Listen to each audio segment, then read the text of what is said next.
Say What They Can't radio.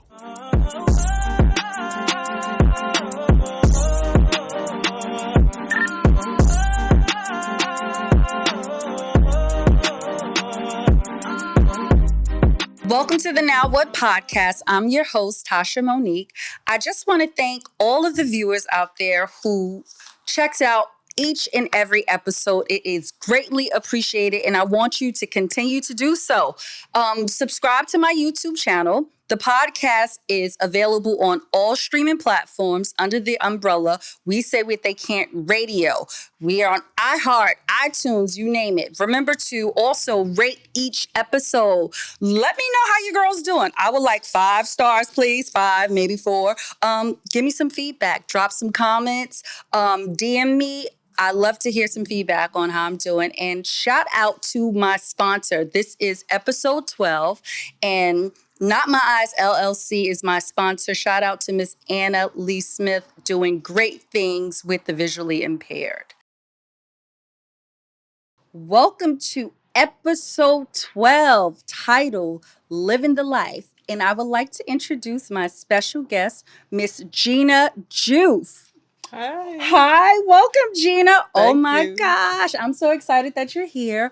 Gina and I, literally, I've known you since I was a teenager, Yes, right? you have. You Yes, are you officially extended family. Yes. My godkids are her niece and nephew, and you are like family. Yes, Okay. Yes, same. I feel the same way.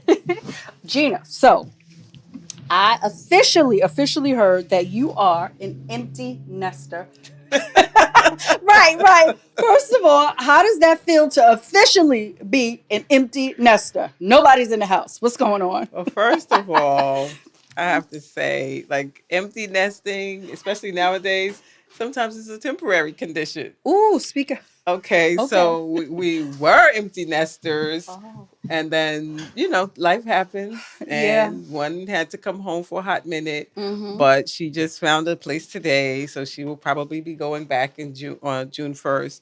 But she was home for maybe like 2 weeks. Okay. Oh, that's not bad. Not bad, right? I did Not like bad. 3 years and That's went what back 5 times. Right, Right. So I would say, like, it's an empty nest, but it's also like a way station. Okay. Like, sometimes you got to pull over. Yeah. And measure yourself and see where you are, and maybe before you get back out in the traffic.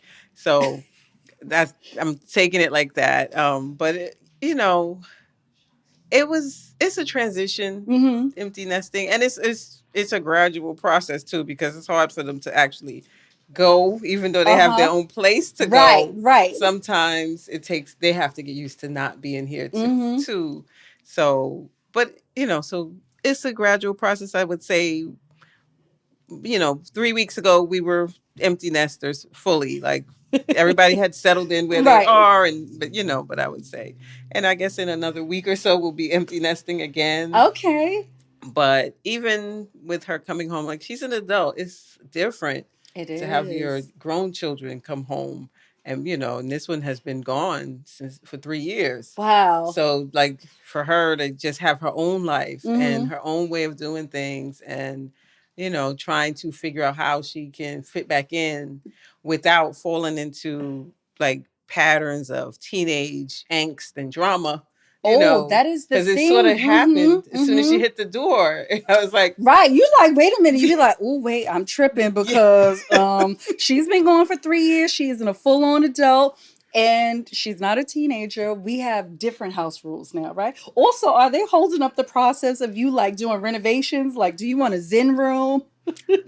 Well, I'm not one who likes to do renovations and things. Okay. But I was given very strict instructions not to touch one of the rooms. Oh, This is always going to be my room, she said. And so I just need you to leave it just the way it is. You agreed to that? And that's fine. Okay, that's fine, because I lovely. feel like everybody needs a safe place, a soft place to land. Right, just in and case. You never know. And even if it's just you get sick. So COVID is still out here. Right. And all these things. And when they left during COVID and stuff. So it's like, yeah, you might need to come here in quarantine or Right. something. So it's fine. It's fine. The other one left and basically was like, I don't, you can do whatever you want. You can burn it down. Cause I'm she not never coming coming back. back. Exactly.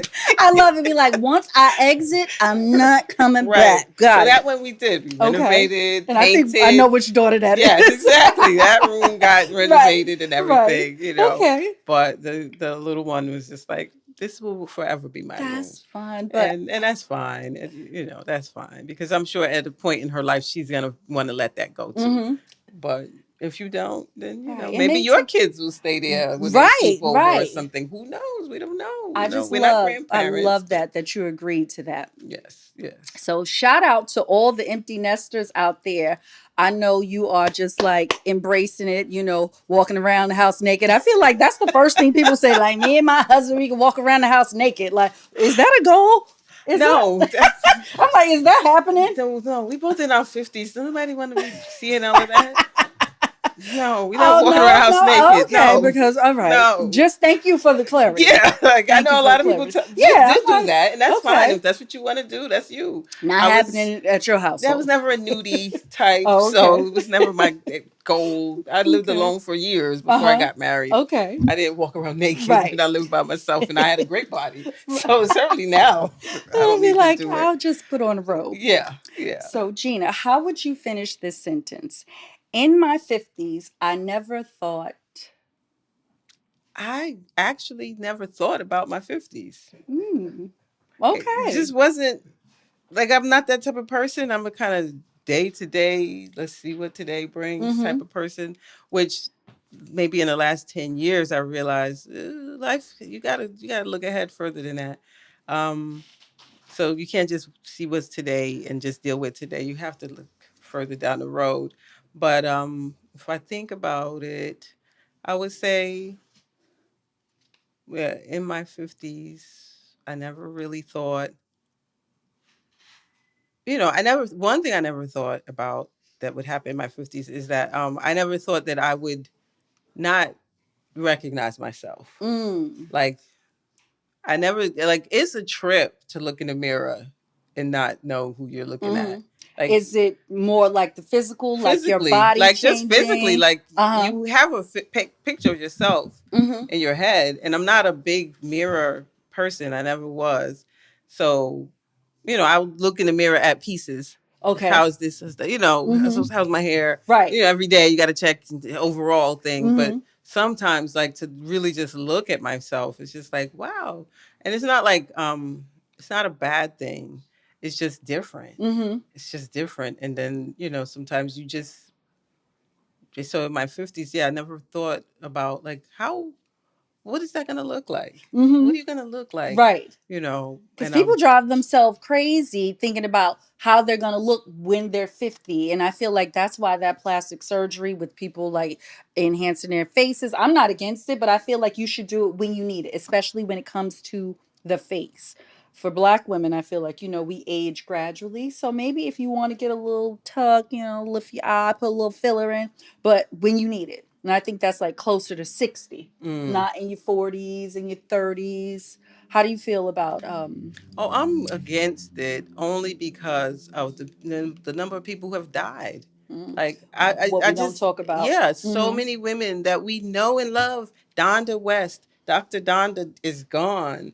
Even Crazy Joan Rivers is Mm-hmm. gone. And it was just over plastic surgery. It wasn't Mm-hmm. that they went to the hospital because they were sick and they never came out, which is tragic enough. But like it was an elective procedure, they didn't need it. I mean, Joan Rivers, I don't even know how old she was when she died, but like, you're old. It's okay to be old and look it, right? Right, Why and do you that's a have to be psychological 70 and right. look 50? Mm-hmm. If I'm 54, okay, I look 54. Like, I'm good with it. Right, I'm right. not, some women are blessed with, like, you look at them and you go, you're You're what? fit. Right, No, exactly. like Mm-hmm. you know what I mean? Some Right. women are ageless and some of us age, and that's okay. So for me, I'm just like, no, because it's not harmless. If it was a harmless thing, I remember when Botox came out and I was young, so I didn't need Botox. Uh-huh. But yeah, I was like, well, I guess if it's going to help you out down the road, Mm-hmm. why not? But at this point, after seeing so many people go through so much drama, and then there's all those terrible stories of things that go wrong, and then there's the whole idea of like chasing after whose standard? Like, who said I have to look like That's what that? I don't get. Yeah. That's a big thing. Like, whose standard? Who's telling you that you need this? But I guess, like you said, now that you are a woman of a certain age, you look in the mirror a little bit more. Like, I'm looking at my body, how it's changing, and especially for women, every 7 years we get this like Mm-hmm. whole new You body. get a whole new you. Fellas, are you listening? Every 7 years, your woman is gonna get a new body. She's gonna start filling out in places that she didn't fill out before. Everything's gonna look a little bit different. Yeah. Mm-hmm. And that's natural. And it's And guess natural. what? It happens to men too, Listen, I right? can't wait to get my all male panel up here to just talk about Yes. what they go through. Yeah, they go through changes too. Mm-hmm. It's different for men, I suppose. I've never been a man. Right. We But don't actually know. I can't yeah. wait to find But you out. can see from Right. the outside Right. that they go through their changes Mm-hmm. the same way. I guess for us it's different because our bodies are more a bigger representation of who we are. Right. Like when we step outside, we're women. We That get people look at our expectation. body. Mm-hmm. Whereas with a man, it's less so. Like I'm sure amongst men, they look at each other's Mm-hmm. body like Right. it's natural to like you got to keep your eye on your competition. Mm-hmm. Got to know who is he, what is he It's got, like, oh, who he's is he still holding. fit. Oh, you got Right, that beer belly. Oh, you right. And right. with men, I always feel like it's like primal. It's always a matter of if you have to defend yourself, you need to know who your opponent is. Mm-hmm. So you got to keep your eye on all other men. Right. You just don't know. But they go through their changes, their bodies too. Okay, so I want you to tell me about this new baby that you birthed, Sankofa Sojourn. Can you please share with my viewers your new project, your passion project too? Yes, thank you. Mm-hmm. Thanks for this opportunity and the question. So, Sankofa Sojourns is it's my new business. It's what it is the goal of it, and I know that your show is light and airy. Sankofa Sojourns has it, the goal is to heal and transform racial trauma. Mm-hmm. So the transatlantic slave trade wreaked havoc across the world. Not one person was left untouched because if you were on this side of the slave trade or that side of the slave trade, either way, it was just so evil that Mm-hmm. there's no way to touch it and not come away hurt. Right. No matter what, whether you got a lot of money out of it, whether you still have generational wealth that was created back then, which they do. Mm-hmm. So either way, the way I see it, I need to heal as much of that trauma as I can for me and everybody else. Mm-hmm. And so I had a couple of things happen to me, a couple of spiritual things happen to me, visions and dreams that became very clear, Mm-hmm. and realized, okay, that's what you have to do for your life. You have to help people transform racial trauma. So anyone who's willing to transform it. First, I thought it was just Black people, but the more I learn and see the impact of slavery around the world, it's everybody. Mm-hmm. Everyone needs to heal from it. So my goal is to reverse the middle passage of slavery, the slave trade, by ship. Okay. I'm going back to Africa Right. I was about to say, by explain the boat. process. Yes, Mm-hmm. we're going back on a ship. Uh-huh. We got to reverse the middle passage. So much pain and death and just trauma took place getting us here, Mm-hmm. let alone what happened when we got here. And I woke up one day with a very clear vision that I have to reverse that middle passage. And I was like, okay, what? What kind of what? No, Right. The I don't do process. any. Mm-hmm. I don't know anything about any of that. So so the process is unfolding for me. It's becoming clearer every time I do something else.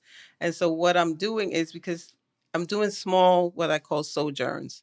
So the name of the business, Sankofa is an Akan word, and from the like what would now be called Ghana in Mm-hmm. Africa, and it means that it's not taboo to go back and retrieve what's at risk of being left behind. Okay. So it's okay to go back and look back at those things, because you can't just leave your stuff behind. You can't leave your history behind. We shouldn't. No. Yeah, because if you don't know where you've been, you really don't know where you're going. So that's what Sankofa is. And a sojourn is just a temporary stop somewhere. So Sankofa sojourns is, us going back. It's not that we're going to repatriate. We're not going back to Africa to live, unless that's what somebody wants to do, of course. I'm not opposed to that, and that might be what I do one day. But my youngest son is interested in doing that, so I'm definitely going to connect the two of you. absolutely, absolutely. And it's not something you have to wait to do. Right. It's not something That's you what have I to told wait to him. do. Yeah. And so what we're doing now is, because it's not like you can sell to, say to somebody, okay, I'm going back to Africa on a ship. I don't know, 3 to 6 week voyage. You ready to sign up? Right. People like, Well, what? who are you? And where did this crazy woman come from?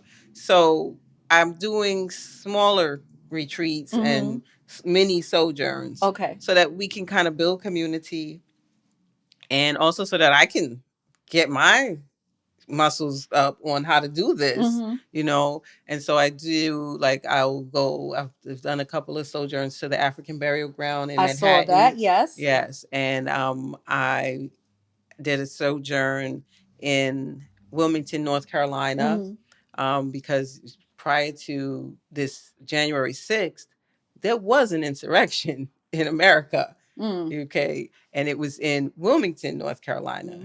And yeah, I think around in the 1890s. And so after emancipation, and Wilmington was a thriving community, and it was a mixed race community. Okay. It was not segregated. It was segregated in general, but it wasn't that strict, like blacks go over here, whites go over there. It was sort of like economically stratified. So all the merchants worked together. This was the street. This is where the businesses were, and everything thrived. And, people couldn't take that. People can't take that sometimes. And why is that? Well, that's a whole show. Okay. In and of itself, which I would be glad to talk about. But so some people stormed the courthouse, about 300 people, 300 of the white and what residents. year was that again I for the think viewers? it was around 1898. I Okay. don't know for sure. I can't remember. In Wilmington, North Carolina. Wilmington. And so, but yeah, you can Google the Wilmington insurrection. Okay? And most people probably don't even know about that. I was not aware. I wasn't aware either. So much, I'm learning so much history. The more you look, the more you will find. And so, yeah, so that history, a friend of mine from North Carolina shared with me, and I was just blown away. So I started looking into it and everything. She gave me this book, and I was like, wow. So it's basically 300 men who decided that's it. We got to get rid of these people. They cannot be our equals. They cannot have these thriving businesses right next to ours. Because you know what's next? They're coming for the women. Right. Because for some reason, everyone always thinks that you want to take their women. So it is what it is.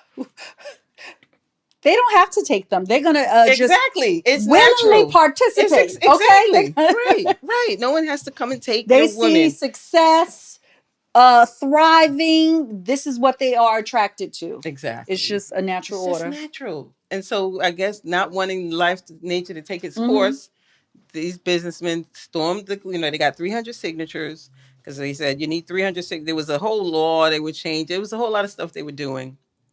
And similar to today's, like, gerrymandering of the districts, like if you look when it's time to vote, you might, like, my district switched. We shifted because they redistricted us. Nobody moved, nothing changed, except they drew different lines. And so that swung my district over. Right. So they were doing weird things like this. This is the way it works in this country. That's how things are done. And so they decided to storm this courthouse. They killed, I don't know, 300 people, 300 Black people, hundreds and hundreds of people were slaughtered. And I don't want to misquote or say the wrong things, but you just look into it. And that just shut down all those businesses. That changed the face of Wilmington. It changed the face of Wilmington's politics. It changed the face, period, of Wilmington. And so we went to Wilmington, and all those houses. If you look at I looked up the 300 names because it's all public record. And quite a few of those names are still on buildings in Wilmington on the same main street because they run the businesses still. Still. God bless And America, huh? you can go to people's homes who were running things and owning people and owning land and stuff. That stuff, a lot of that stuff was donated to the city for historical purposes, but I'm sure most of it wasn't, and it's still in family hands. So that was Wilmington. And so when we do a sojourn, like it's a very heavy topic. So we always have to lighten it because you can't just say, oh, that was terrible what happened and that shouldn't have happened. And you know, you do get angry. And so you do have to process that anger some way. So I like to use creative arts to process the anger. And I'm not like the best artist, the best this or that or anything. No, but if you just give me some colored pencils, crayons, anything to just maybe you want to draw it out. We did in the African burial ground, we did poetry where I just gave everybody like a poetry structure. And so you did like just a little poem, 2 syllables the first line. I read that 7 syllables, last night. yes, and just a quick. I call it a fly cool. You just make it up on the fly, and then you just because we naturally fly. because we do everything fly. It's what it's a we black are. thing. It's a black Seriously, it thing. really is. It is. And so we do that, something because I don't want us to just go through trauma, relive it, and then just take it away. Because I'm learning about it. And I know that trauma, no matter what it is, you hold it in your body. So all this illness, all the hypertension in the Black community, diabetes, we stroke out, we have heart attacks, we have issues. And younger, like my cousin had a stroke, 46. I had a friend, 27. Like it gets younger and younger. Again, trauma, holding those things in, not finding an outlet. And you know what I want to ask? I'm curious to know. So, with Sankofa Sojourn, do you have an equal ratio of men and women willing to participate, or is it more just like women and them bringing their children along for the journey? So far as women and children, I have had one man participate, one of my brothers. Okay. And he came to my first sojourn, which was to a art gallery in Montclair. This amazing artist, Ajamu Kojo, just did an amazing tribute to the Tulsa, Oklahoma massacre. And they did it. They displayed it in Montclair State University in their art gallery. So we went there. So one of my brothers came to that. And then one sojourn, I had a lady who brought her children, and so it's one of the children it was like a young man that she was responsible for. But so far, no men. It's I wonder why is that? Can you like? I don't know. I don't know. I know for people like I don't know, but I do know men a little bit, and and dealing with trauma and things can be very emotional. And maybe a lot of men are not that comfortable with getting all that stuff stirred up because maybe I can't even imagine the pressure of being a man, a Black man in this country.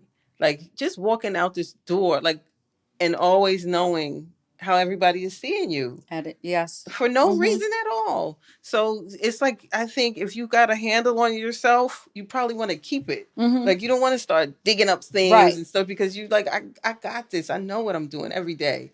No, I'm not ready to. I don't want to. Right. It's not that I'm not ready. Maybe I just don't want to do that. And I feel like they don't know how to process those feelings and emotions when it come up and you start to learn about the history. Yeah, because it makes you angry. I was in Africa ready to curse people out. I was so mad. I was just straight up mad because I was like, I went to Benin, like Dahomey, like the home of this like weirdest slave trade was like turned into an industry that really became a machine, a strong machine. That's where they would get all the slaves from. And learning the history while I was there from the people who are from there. One young man told me, he said, we are all guilty. He said, we are all guilty. We all participated. And I said, well, not everybody. Like, like everybody. He said, it was what we did. It was our business at the time. So yes, if you didn't do it actively, you did something to support it. He said, so we profited from what happened to you. He said, so that's why I'm here now doing, he leads tours, teaching history. Right. So that's why I'm here now. And that's why I do this, because I know what we did, and so I know how I felt, because one of the ladies gave me a little shade, and I was ready to Brooklyn all I was over just about to Africa. say, well, you already putting them, okay? Putnam Avenue, Malcolm X, Bed-Stuy, Bed-Stuy. okay? And I was like, let me just go outside. Let me take this out in nature, because I'm getting triggered by this woman, because I didn't want to buy her book. You profited enough off of us. Right, I don't need to buy nothing else from you. Your perspective, right? Yeah. Like, ma'am, please. Yes. The core Cassidy, right? Yeah. And I was just, and it was fine, but I just felt like I'm I'm here to reclaim myself. Like, so it's not about you and your book. Right. I don't really care. You know what I mean? And I don't really care. You didn't write it for me. Because, from whose perspective? Yeah, like, exactly. I mean, and it's history told from your point of view, right? So that's fine. That's what we do.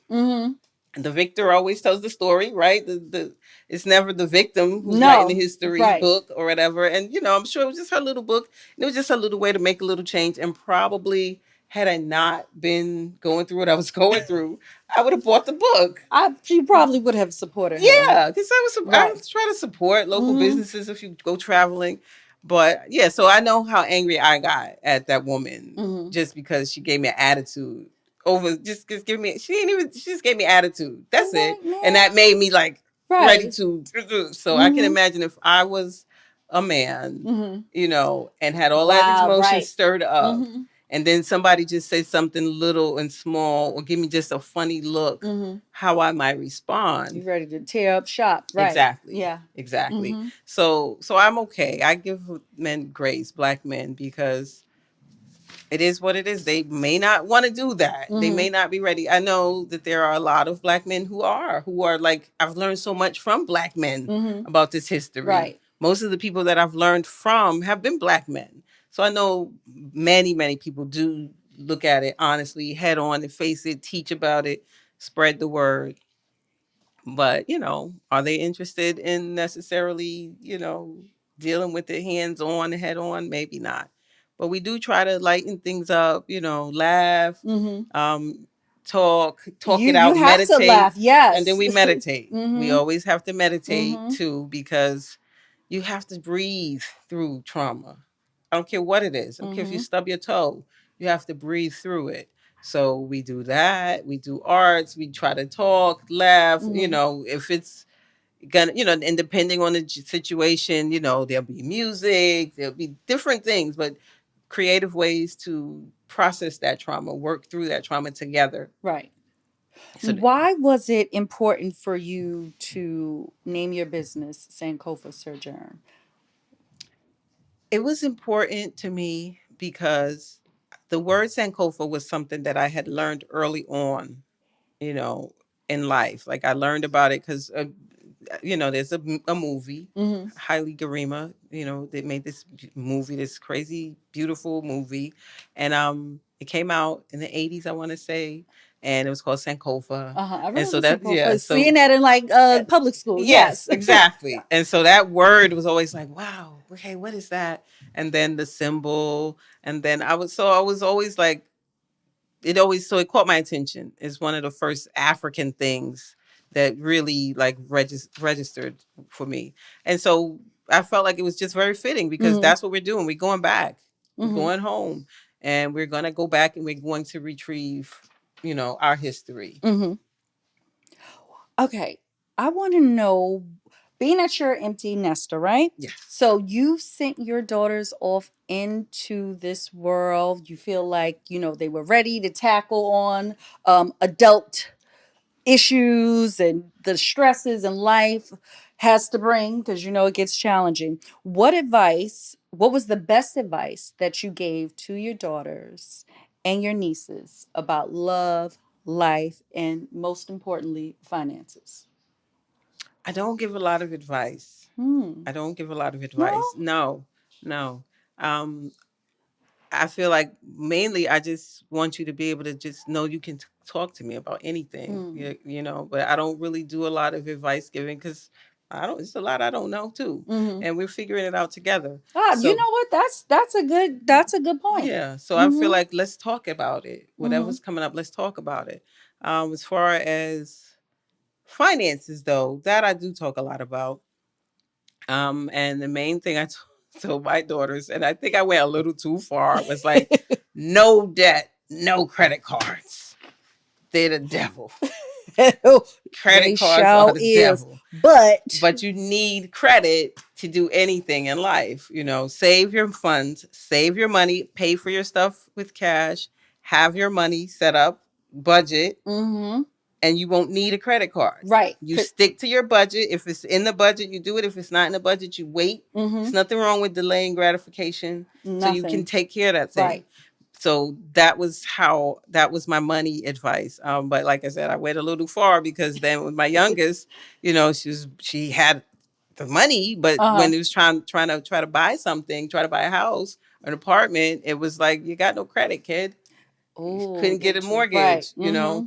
And then it became, so then it was also, so just you need a credit card. Card. You Even need a if you're credit card, not even if you going just to use use it it to and pay it establish, off, right? use it, pay it Buy off, use it, pay it gas. off. Yeah. Little things. Right. Mm-hmm. So that was the big thing. But also, but that's mainly my thing. Don't go into debt. Mm-hmm. Been there, done that. It just takes a long time to get yourself straight after you do. Mm-hmm. And it wasn't for anything that you couldn't wait. Right. And if you can't afford it, then you just don't buy it. Mm-hmm. Or go get another job. Right. Get another job, work Mm-hmm. a little harder, find a better job or get That a pay second more. job. Right. Exactly. But, if you can't afford it, then you just can't afford it. Live within your means. Mm-hmm. And so I think, yeah, financially that. As far as everything else, it's always, whether it's love, life, whatever, just be yourself. Mm-hmm. Just be yourself. You are perfect just the way you are. You don't need to change and be something else for somebody else. Just be you. Can you tell me how you honor yourself on a day-to-day basis? Ooh, okay. I was wondering when the trick question, the curveball was coming. I knew it's This is coming. a good one. That's How a do you good one. honor That's a yourself? good one Yes. because how do I honor myself? Well, I try to honor myself by spending the time with myself. I spend time with my creator Mm-hmm. every day. And I feel like that's an The honor Most to me High. too. Amen. Yeah, yeah, I Mm-hmm. feel like that's an honor to me too, to make my prayers and do that and stay committed and stay grounded Mm-hmm. in God. And I feel like, as far as everything else, I mean, when I hydrate, that's to honor me. I did that water challenge with you. Staying hydrated. Yes, Yes. yes, yes. And that's to honor me. I just feel like, I mean, who else is gonna benefit from that? Nobody. But who else can hydrate me? Nobody. You got to do it You for gotta do it yourself, girl. yourself. Yes. When I move myself, when I exercise, when I do, anything like that, that's to honor Because your myself. skin is great. Let me tell y'all, Oh, listen, thank you. very, very good. Well, the hydration helps, Mm-hmm. exercising helps, sweating, and meditate. I do that for me, just for me, like things like that. I try to do something every day, Mm-hmm. just to honor myself. And Do if you I can't, believe in words of affirmation, stuff that you tell yourself daily? I I I should. And I do sometimes. Mm-hmm. Like it depends. My affirmations usually come by the situation. Okay. Like what am I facing today? Mm-hmm. And that's where I'll figure out like what Okay. do I have to tell myself, Mm-hmm. To like get yourself through the day. yeah, Mm-hmm. I do psych myself up in the mornings and I will just be like, yeah, you got this. I don't care what they say, 'cause you Right, gotta go to right, work. right, You know what I mean? right. Deal Yeah. with these Yeah, people exactly. because Like, no, you got this. You're doing mhm. this right. You're doing this right. You don't need to change anything you do. Like I will tell myself things like that. And depends. Like I said, if it's something I'm trying to learn, I will just, you can learn anything. Mhm. You can learn anything. you have a brain, and and it works. Right. So don't worry. There's nothing that you can't do. There's nothing Mm-hmm. you can't learn. I love Things like it. that. You got to encourage yourself. Yes. If you could change just one thing in your adult life, what would it be and why? Whoo. If I could change Just one. one. That's what I was gonna say. Choose Just wisely, one. lady. Just one. I know we Okay. got like a whole plethora. Like, first of all, how long do we have? Yes. I guess if I could change one thing, it would be financial. Like I would have made better decisions younger, Mm. because learning about like compound, the value of compound interest, the power of what you invest when you're 23, 24, and what that's going to be worth when you're 53, 54. I didn't know that. We didn't know about I was stuff about to like say, that. did mom or dad educate you on that? No, no, no. That wasn't something. I mean, I had to find that out myself, Mm-hmm. and even still now, I'm just learning. I'm take this course, Journey to Wealth, Mm-hmm. with this powerful wealth coach, Alicia Holmes, and just like and she just will teach you, and then I just learn. I try to learn as much as I can about things like that because we don't know. We know from Best I. We Right. No, always just listen, trying my to mom make ain't it. tell me Yeah, nothing we about was just trying listen. to make it. I come from the era, and I think you do too, probably, where, you graduate, go to college, maybe not, but you get you a city job with some good benefits, and you work until you max out, you get your pension, and then you retire, and then your life starts. But in Exactly. between there, they don't tell you about investing your money, compound interest, saving money, why credit's important, why not to get yourself in debt, try not to help everybody. Right, right, um, right. Well, no, they told us that. My parents told us that. be like, No, no, no, no, no, no, no, no, no. no, no. You don't. No, Don't help that one. that. Yeah, you got to be She is not going discerning. to pay you You back. got to be discerning. Yeah, you can't But just be helping everybody. But really, I yeah, feel like, it's a our lot that we didn't know. right, it's a lot that we didn't know, and a lot that our parents actually didn't know, so therefore they could They not didn't share teach that us. knowledge with us. So we are doing the best we can, That's but it. now we have the knowledge, and I love that you say you keep learning. So it doesn't matter if you're in your 40s and your 50s, you can continue to learn. You can pivot your career. You want to do something new?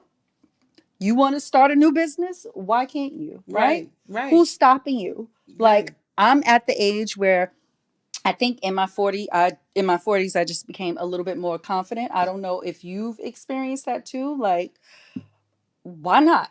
Right? I literally thought, I'm turning 40 now. What? Really?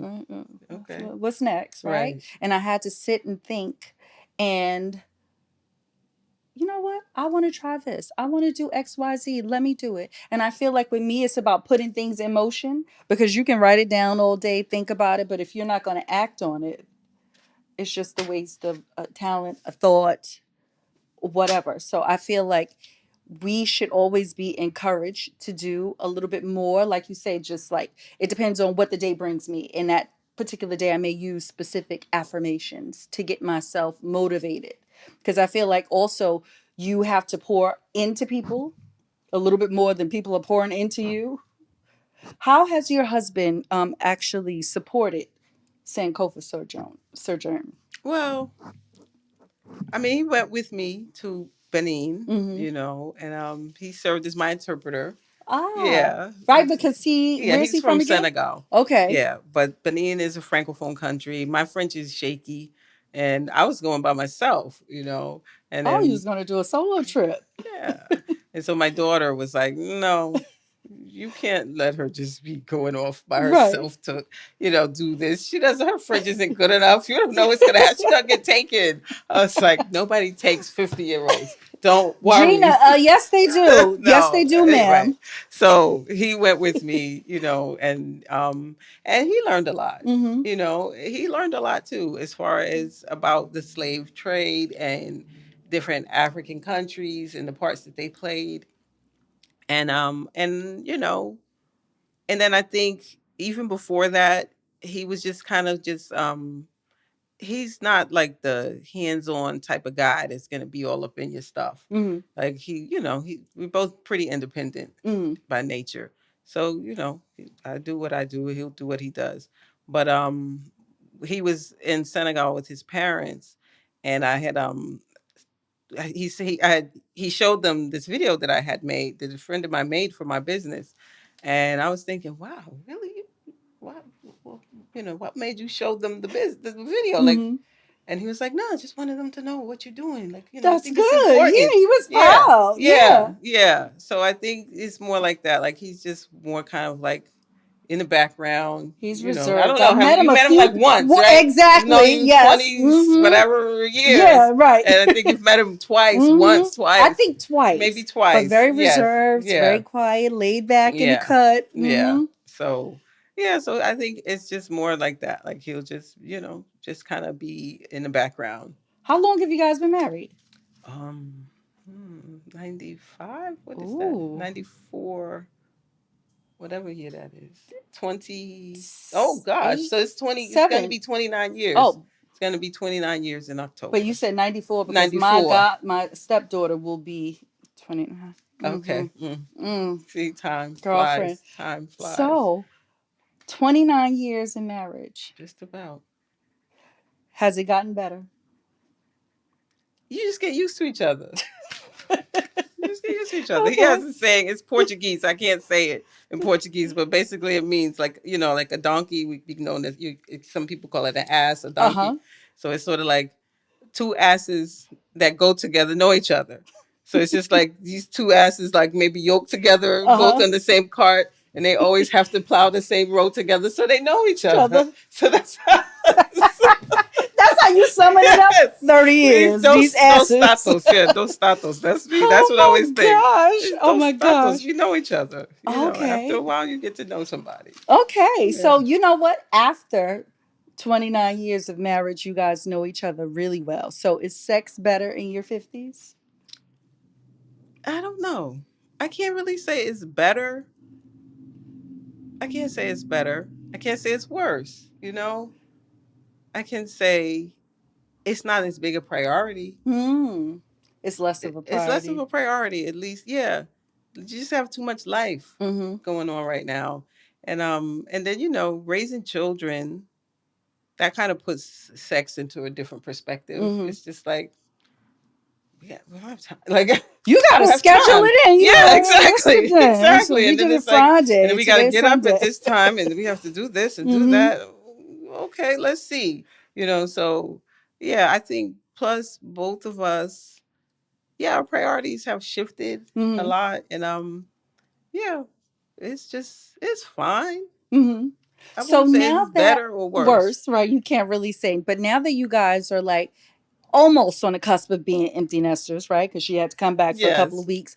Are you guys gonna start like dating each other now, doing a lot more to get? No.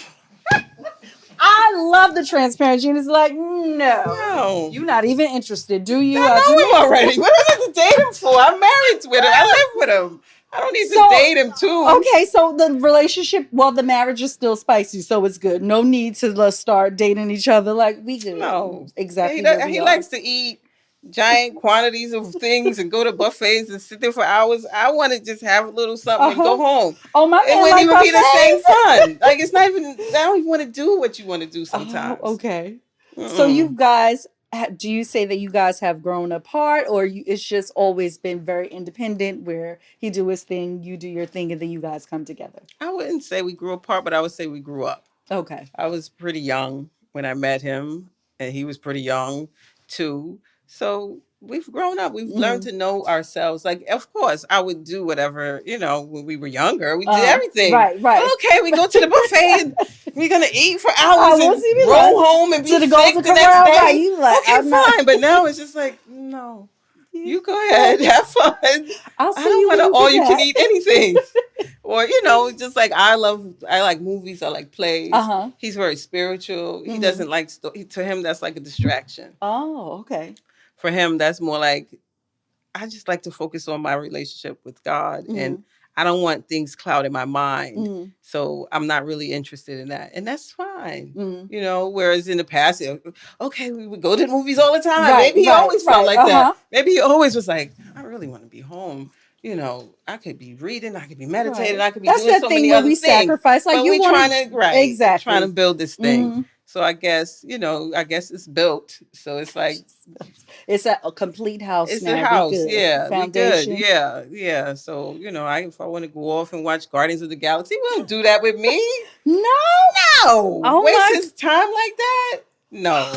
My man. No. He's staying true to himself. You know what? It's Yeah. all good. He's earned the right to do so. You Exactly. like, you know what? I'll be back. I'll be back. And I like that we're okay with that. To some people on the outside, like years ago, we started taking separate vacations. Mm-hmm. And I didn't even like it, Mm-hmm. but it is what it is. Like he Right. was just like, no, I don't want to go. So me and the kids. It was So like, we're like, okay. okay, I guess Right. Papa's not coming, And but then I got to see the beauty in it is that I can do whatever I want. Like and I have a lot of people that I know that like they have a mate or partner, whatever, and it's like, oh, I can't go here because so and so, Mm-hmm. my wife doesn't like boats, There's so no we don't go on a compromise. Right. cruise Mm-hmm. because she's afraid of the But water. you want to go, but But you you can't. want to go on a cruise, but she's afraid of the ocean, Then and so she you don't can't get to go. go. I'm She like, can't that's go, not and then you fair. don't want to go because Mm-hmm. you don't want to leave her. Right. Or Right. my husband never takes me anywhere, and and you just be like, well, can't you Just just go on go by yourself. Expedia and book a trip if you wanted to do something? Right. Like, Right. I don't think he would mind if he's Mm-hmm. saying he doesn't want to go. And that's the Then thing. I you feel do it. like communication, but also knowing your partner, but doing what is best for your marriage, your relationship. Because, on the outside looking in, that may sound crazy to other people like, wait, what? Yes, it You did. guys are not doing what? Right. Separate vacations? He's Right. not going? You doing what? Be like, this is what's working for us, right? Exactly. We don't have a problem with it. We Mind don't your have a business, problem stay with in your it. lane. We don't have a problem. Right. Nobody has ever said that to me. They're not going to. Yeah, but I'm sure they were Think thinking it. like, Right. oh, Mm-hmm. Mm-hmm. she's always with them kids by herself. She Is she don't marry. married? Is she? Did he I leave have her? had people. Where's your husband? My own mother has said that to me. Come on now, Monique. Miss Betty. Miss Betty. She came by one day. She was like, "Is he here? Does he still live here?" I said, You "Yeah, he's like, upstairs. He's just upstairs." no. I said, "Will you come down and say hi to your mother-in-law? She thinks you left, Right? She think you abandoned me and Yeah, these kids. yeah. So Right. yeah. So it's like he's, So we do our things independently, but we do our things together as well. Mm-hmm. And I think part of it was, when you're raising kids for a mother is different than raising, to me, I guess, raising kids as a father is different than raising kids as a mother. So for me, like my father was the type of person, he always was all about, it's about experience. Life is about experience, right? Like, what are you experiencing? What are you learning from those experiences? So the only way to get those things is to go do stuff, right? You can't stay on the blog. Right. Because then you're not going to know anything but the blog. So for me, as soon as I got my kids so they were up and able to do stuff, that's all I wanted to do with them. Have experiences. Take them on trips, give them experiences, so that they can know and think. Because you got to go somewhere to think about what you're doing and how am I going to move here and how am I going to do this. And so for me, it's more like that, like to place that in them. My husband coming from a whole different country and different culture, from a family that always traveled his whole life. His dad was a CEO over the space aerospace. So he agency. wanted to be more So they were settled, always able to do whatever and go wherever. Mm-hmm. And so it wasn't a priority for him because there's something they just took for granted. Like, so you just just go. If you want to go on vacation, go on vacation. If you want to What's the go big to deal? this place, you go there. Like they have flights there, right? So for me, it was more like, no, we have to do this and we have to do that. And, girls got to see this and they got to be here and we got to do this. So then I just realized, like, it's my priority, not his. So I can't expect him to prioritize Right. it. Even if it is your husband. Right. And thanks for being transparent, because a lot of people probably are actually doing the same thing that you're doing, but they're not speaking on it because they don't want to be judged or it just sounds crazy. Yeah. Because that's not traditional. Yeah. Whatever that means, right? And whatever. Right. There's no right or wrong way. You literally can do whatever you want. Literally. Literally. Right. Literally. So that's kind of what I was, when they got older, that's kind of what I started doing. And I remember I did it out of spite the first time. because he was always going places and stuff. He was working for Air France. And I was like, and I couldn't go. The kids got school. Right. Well, I can't just pick up and leave. That's your we have priority. kids. Right. Yeah, I have kids. I don't know about you. I have kids, so I can't go. You had them. They're yours. Yeah. So when so one day he was planning his trip. He was going home to Senegal, and I was like, well, no, I can't just pick up and go there for that long. It's a long trip. It's a lot entailed to go. Were the kids in school during that time? Well, it was going to be President's Week. Oh, okay. So, but to go for that week, it really wasn't worth it. Especially, they're small, jet lag. This, that. You need at least a month. Honestly, I need a week to just. I've never gone away anywhere for a month because I want to go home. Yeah, but count you out. Okay. 2 weeks maybe. All right. I got my bed. It's comfortable. Right. It's what I want. I know everything I want and where it is at home. So, that was the thing. So he was going to Senegal, and I had always wanted to go to Paris, and he was born there, and I just always expected him to take me. Did he? And he had never taken me. Okay. And so it was 10 years, and we still haven't gone. And so he planned his trip to Senegal, and I quietly planned a trip to Paris for me and the girls. And when he said, okay, I'm going so and so, I said, okay, well, we'll be in Paris from this day. I was fresh about it. From this day to that day, we're going to be in Paris. And he was like, okay, all right, here's so and so's number and such. Call him, call her when you get there. Let them know you're safe. They'll come pick you up. I was like, no. We got the hotel. We're good. We set. That was his family. Friends. Okay. I said, no, we set. We got a hotel. It's like, oh, okay. No problem, And so I think that was the first time that it just registered for him to, oh, she can do it too. Right. Like, it's not just me. Girls is picking up and go. Right? So I could do what I had to do too. I love the hip hop reference. Shout out to hip hop, 50 years. Okay. Yes, 50 years. Now 54. So me and hip hop go way back. Way back. So, so I think that was good. Like, and it was good for me. It was very empowering for me as a young mom with 2 young kids, and to take Black girls to Paris. This is How old early. were they at the time? 7 and 10. The oldest was turning 10. She just turned 10, and then we went. So she told all her friends she was going to Paris for her birthday. It's like, babe, that's my birthday present. I'm going to Paris. They don't know. They don't know. It's President's Week. Y'all out of school. I got to do something with you. So, that was the first time that I was like, okay, why am I waiting for him to take me? It's a country. Anyone can go there. I have a passport. I can go to France, and if I want to go to Paris, I can. And so that was when it really started for me. Like, you can do what you want. You can do whatever you want. You just have to set it up so that you can do it. Set up your budget and go. And don't be sitting there, because I never even asked him to take us. I just expected him to do it. But also, I guess maybe if you would have asked him, maybe he would have. Maybe. But I don't like to ask anybody for anything. I'm Black. I'm a Black woman. We don't ask nobody for nothing. Your husband, Gina.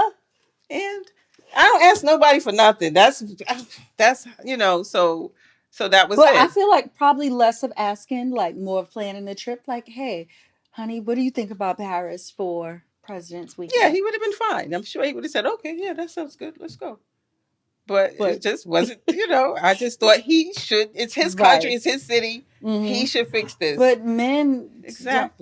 Exactly. So now I know better, right? When you know better, you do better. Right. So I started doing better. And it's good, and I think it's good with him too. And I have noticed, like, now if I plan like a solo trip, he usually winds up going. Right. He's going. I haven't made a solo trip yet. Once the kids stopped going with me, it was one thing when the kids would go with me. But when I turned 50, I planned a trip to Venice. I always wanted to go to Venice. He never said he wanted to go to Venice. But he was there. He went to Venice. Yes. You celebrating, I'm celebrating. Exactly. He's like, let me go. So that's his own little way. Like, you know what? I do want to travel with you. I'm not going to say, but like, let's go, honey. Yeah. You said I suppose. I suppose. I don't know. I can't get in your head and tell you what you're thinking. But you can't. But you know what? What I love is that This is 29 years, right, of marriage. It is not traditional, No. separate, but also together, Yes. right? Your family unit can look however you want it to look. Whatever structure you put in place is working for your family. Godspeed, right? Right? You're still That's happy, true. you're still married, right? And that's the point of it all. So Gina, tell us before we in episode 12, um what you have planned next for Sankofa Sojourn. So my next sojourn is going to be to a place in Alabama in Mobile called Africa Town. Mm-hmm. So the last, we got not too much time. So the last ship that came over from Africa that we know of was called the Clotilda. And there's books about it, there's documentaries about it. It's called the Last Slave Ship. And the Clotilda was brought into Mobile Bay illegally, like the slave trade was, which it's funny to say illegally, like it was ever legal to take people, but whatever it was. They made it And then legal, right? then they outlawed it, but then this man decided I could still get a ship, I can get it past them, but they can't stop me. And so he did. He did. And so they brought the people from Benin. That's why I wanted to go to Benin. And they brought them to Alabama. And so, and it was maybe 5 years before emancipation. So then these people were here. So these were adults in Africa. And there's a book called Barracoon and by Zora Neale Hurston, and it's her interviews with one of them. It's Cujo Lewis, who came on the ship, who was 19 when he was stolen. So he remembered everything about living in Africa, and he was still crying. He was an old man, but when he would think about it, he would still cry. So when they got free, they were like 25, 26, and they said, you know what? We don't have money. We don't have enough resources to go home, but we can make home here. So they built this community called Africa Town. And it's built by the descendants, of people from the Clotilda. And so that's our next sojourn in November. I was about to say, when is it taking place? November 9th to the 12th. Okay. 23. How can you disclose like the price? We're still working all the details out, but it's gonna be probably about $750, $800. Okay. Depending on the cost of the tours. Okay. Once we get to Africa Town. Is this a road trip? Flights? You would have to get there however you can. Got it. Yeah, because we just gonna meet in Africa Town. We just meet up in Africa Town because I would imagine people from everywhere. Okay. The dates again? November 9th to the 12th. And how can they hit you up and find out more information? Sankofa Sojourns at gmail.com. It's SANKOFASOJOURNS at gmail.com. And I will definitely put that info on the episode so everybody can know how they can get in touch with Gina in case they want to go on this journey with her. Thank you. Gina, it was a pleasure. See, I told you it wasn't that bad. Okay. Did you have fun? I had fun. Okay. Who doesn't have fun sitting next to Monique for an hour? Right. So thank you guys so much for tuning in to episode 12. I will see you guys next month with another episode. Bye, everybody. Thank you.